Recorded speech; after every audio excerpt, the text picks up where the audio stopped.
লোকসভা নির্বাচনের সর্বভারতীয় ফল দেখলে বোঝা যাচ্ছে যে বিজেপি বা এনডিএ তারা যে 400-র কথা বলেছিল সেই 400 তারা পূরণ করতে পারেনি। মোটামুটি তারা 292-এর মতো গেছে। অন্যদিকে ইন্ডিয়া জোট তারা 233 মতো আছে। ফলে তাদের যে অভীষ্ট লক্ষ্য ছিল সেটা লক্ষ্যটা আসেনি।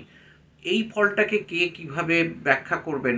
ফলটা একদিকে বোঝা যাচ্ছে যেহেতু ভারতীয় জনতা পার্টিতে প্রধানমন্ত্রী নরেন্দ্র মোদী প্রচারের প্রধান মুখ এবং সঙ্গে ছিলেন অমিত শাহ, ফলে এটা তার যে প্রত্যাশা পূরণ না হওয়াটা তার প্রতি জনগণের অনাস্থা দেশ জুড়ে, এটা একটা ভাবা যেতে পারে। কিন্তু ওরাই সর্ববৃহৎ দল বা সর্ববৃহৎ জোট হিসেবে আছেন। অন্যদিকে কংগ্রেসের যা অবস্থা ছিল 52, সেখান থেকে তারা প্রায় দ্বিগুণ করতে পেরেছেন। সেটা এনডিএর মধ্যে আসার ফলে সেটা হয়েছে। ফলে এই যে মাফ করবেন, ইন্ডিয়া জোটের মধ্যে আসার ফলে সেটা হতে পেরেছে। ফলে সেদিক থেকে কংগ্রেস এবং বিরোধী দলগুলো অনেকটা এগিয়েছে, ভাজপা এবং এনডিএ অনেকটা কমেছে। এবং এটা এখনও সর্বশেষ চূড়ান্ত ফলাফলগুলো চলছে। ফলে কোন দিকে দাঁড়াচ্ছে এটা বলাটা একদম চূড়ান্ত করে মুশকিল, কিন্তু এর অভিঘাতটা কোন দিকে সেটা বোঝা যাচ্ছে যে একটা পূর্ণ সমর্থন ভাজপার প্রতি যে নেই সেটা প্রমাণ, এবং বিরোধীদের প্রতি রয়েছে জনগণের সেটা প্রমাণ। আর এ রাজ্যের ফল দেখলে যেটা বোঝা যায় যে আগে বিজেপির 18টা ছিল, এখন কমে 12টা হয়েছে।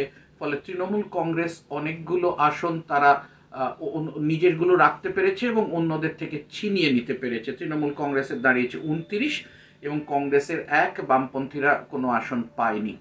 ফলে এই যে এবারের ইস্যুতে না দুর্নীতি কোনো ফ্যাক্টর হয়েছে পশ্চিমবাংলায়, না সন্দেশখালি কোনো ফ্যাক্টর হয়েছে, সেটা সর্বভারতীয় ক্ষেত্রে রাজ্যের সম্মান বা এইসব নিয়ে যাই হোক না কেন ভোটের ফলে সেটা কোনো প্রভাব পড়েনি। এবং এই যে লক্ষ্মীর ভাণ্ডার বা ডাইরেক্ট বেনিফিট ট্রান্সফার এবং মহিলাদের বেশি করে ভোট দেওয়া এবং মহিলাদের এই অংশগ্রহণ এবং ভোট দেওয়া, হয়তো পরিবারের অন্যরা অন্য কোথাও দিলেও মহিলারা একটা প্রতিদান হিসেবে, এটা নিয়ে সমাজতাত্ত্বিক বা রাষ্ট্রনৈতিক বা অর্থনীতিকরা যাই বলুন না কেন যে এই ধরনের খয়রাতি করাটা ঠিক নয়, আরও বেশি কাজের সুযোগ করা দরকার। কিন্তু সেটা থেকেও বড় কথা হচ্ছে যে এটা ঘটেছে এবং তার ফল পাওয়া গেছে, মহিলাদের একটা বিরাট ব্যাপার। এবং আমাদের রাজ্যে যে সংখ্যালঘুদের যে ভোট, সংখ্যালঘুরা কার সঙ্গে আছেন সেটা খুব পরিষ্কার হয়ে গেছে তৃণমূলের দিক থেকে।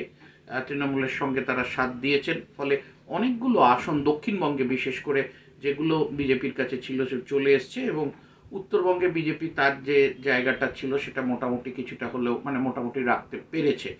কিন্তু তারা যে অনেক বেশি পাবে, 30-30 পাবে, এক্ষেত্রেও তাদের অতটা যেরকম ছিল সেটা হয়নি।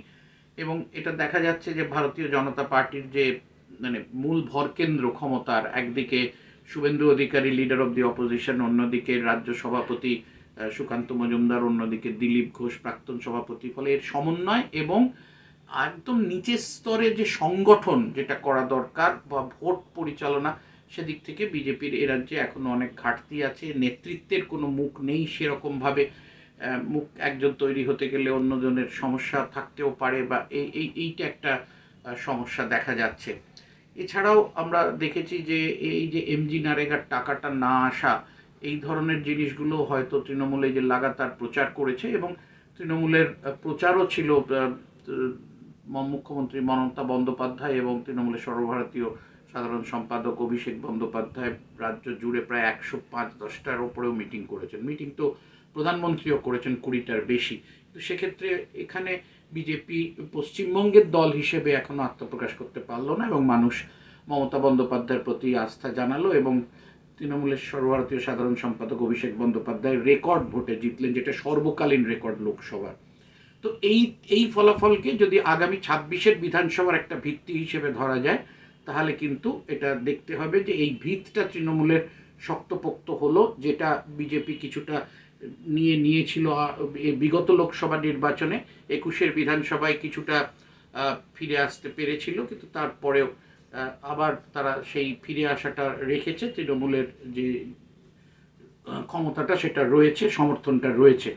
সর্বভারতীয় ক্ষেত্রে কি হবে এখন সেটা ভবিষ্যতে দেখার। এখনও অবধি তো অঙ্কের হিসেবে এনডিএ জোটই এগিয়ে আছে, কিন্তু সর্বশেষ রেজাল্ট এবং সার্টিফিকেট নিয়ে যারা যাবেন তাদের সংখ্যাটা কি দাঁড়াবে, কি হবে সেটা দেখা যাক। কিন্তু এই যে একদম সংখ্যার হিসেবে একটি দল গণতন্ত্রে যে সব ক্ষমতা ভোগ করে এবং যা ইচ্ছে তাই পাশ করিয়ে নেয় সংখ্যার নিরিখে, সেইটা অন্তত একটু কমবে। বিরোধীরা যদি জোরদার থাকেন তাহলে তাদের প্রতিবাদটা শুধু হাত তুলে ও বক্তৃতা দিয়ে হবে না, ওই সংখ্যা দিয়ে বিল পাস রোধ করে খানিকটা বাধ্যতামূলক একটা প্রতিবাদ বা আটকে দেওয়া যদি থাকে, সেটা গণতন্ত্রের পক্ষে মঙ্গল, জনগণের পক্ষে মঙ্গল।